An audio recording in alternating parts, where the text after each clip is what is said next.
আমার মতো আজকালকার দিনে এরকম কে আছে বলুন তো?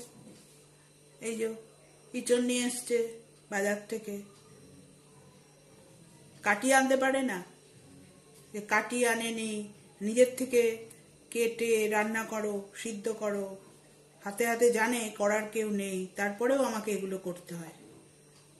এখন কাটো, তারপরে সেটাকে সিদ্ধ করো, রান্না করো, সেটাকেও হাসি মুখে আমাকে করতে হবে। বুঝেছেন? কেউ বোঝে না সংসারের ব্যাপার, নিজেকেই সব করতে হয়। আপনারা কে কে এখনো এই এই কাজগুলো করেন? যে ইঁচড় বেছে, ঘরে কেটে, হ্যাঁ আরো লোকজন থাকে, তারা বেছে দেয়, সেটা ঠিক আছে। একা হাতে অন্য কাজ, তার সাথে আবার এগুলো, কে কে এগুলো করছেন এখনো ঘরে আমাকে বলবেন। সবাই দেখে যে কে কেটে দিচ্ছে বাজার থেকে।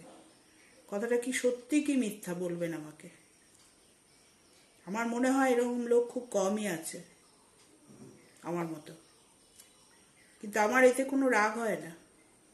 আমি বললাম আপনাদের, ছোট মাছ বাড়িতে এনে কেটে রান্না করে তারপরে সবাইকে খেতে দেওয়া, নিজে খাওয়া, আপনারা কে কে এই কাজগুলো করছেন আনন্দের সাথে আমাকে জানাবেন।